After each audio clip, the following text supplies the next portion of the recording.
আমি আশা করি দর্শক হলে গিয়ে সিনেমাটা ভীষণ এনজয়। আপু আলোচনায় এসেছেন বা নায়িকা হিসাবে প্রতিষ্ঠিত হয়ে গেছেন, হঠাৎ আবার গুণী অভিনেতাদের সঙ্গে হঠাৎ আবার একটা ভিন্ন চরিত্রে, আসলে এই দুয়ের মধ্যে পার্থক্যটা কি, নতুন অভিজ্ঞতা কী পেয়েছেন?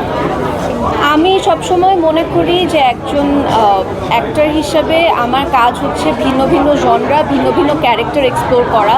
তো আমি ভীষণ গ্রেটফুল এবং ভীষণ লাকি, এবং এটাকে আমি ব্লেসিং হিসেবে মনে করি যে আমি আমার প্রথম কমার্শিয়াল সিনেমা তাণ্ডবের মতো একটা সিনেমা করতে পেরেছি, যেখানে আমি মেগাস্টার শাকিব খানের সাথে স্ক্রিন শেয়ার করতে পেরেছি।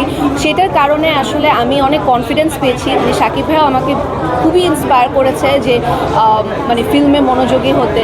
সো এরপরে মনে হয়েছে যে যেহেতু তাণ্ডবের মতো একটা সিনেমা করছি, এখন একটা ভিন্ন কিছু করি, এবং ওই ভিন্ন কিছুটা তানিম ভাইয়ের বনলতা এক্সপ্রেসের মাধ্যমে যুক্ত হওয়ার মাধ্যমে পূরণ হয়েছে।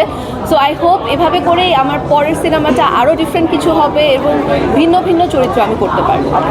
কোনো সময় কি আফসোস হয়েছে এরকম, যাতে আগে একটু সিনেমায় আসা উচিত ছিল আরও 2-1 বছর আগে, বা রাইট টাইমে এসেছি, এটা কোনটা আসলে?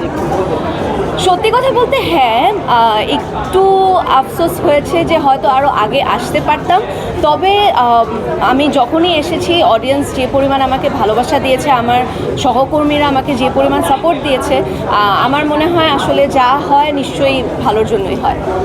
আপু গত ঈদে তো আপনি শাকিব খানের সাথে সিনেমা করেছিলেন, এই ঈদে আপনার সিনেমার পাশে শাকিব খানের সিনেমা আসতেছে, তো শাকিব খানের নতুন সিনেমা প্রিন্সেস ট্রেলার কেমন লাগলো? খুবই ভালো লেগেছে। আমি কালকেও বলছিলাম যে আসলে আমাদের মেগাস্টার শাকিব খান যখন নতুন কোনো কিছু করেন, এমন কিছুই করেন যেটা আসলে দর্শকদেরকে একদমই নতুন একটা কিছু উপহার দেন। তো খুবই ভালো লেগেছে এবং আমি ভীষণ এক্সাইটেড হলে গিয়ে প্রিন্স দেখার জন্য।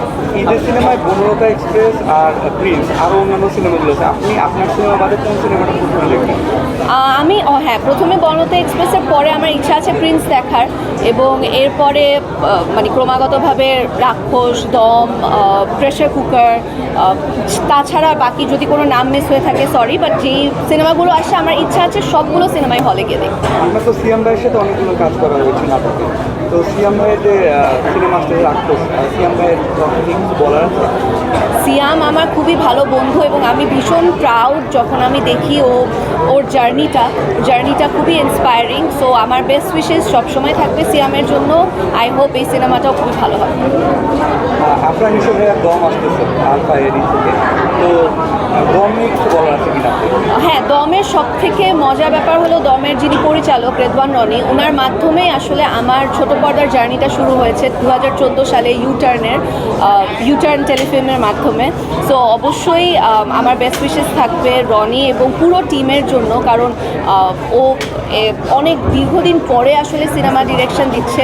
সো আই হোপ, টিজার দেখেছি ভীষণ ভালো লেগেছে, আই হোপ এটাও দুর্দান্ত হবে। মানে আমি চাই আসলে ঈদের প্রতিটা সিনেমা খুবই ভালো করুক, তাহলে আমাদের মতো অভিনেতা অভিনেত্রীদের জন্য এটা একটা সুযোগ হবে ফিউচারে ভালো ভালো এবং ভিন্ন ভিন্ন কাজ করা।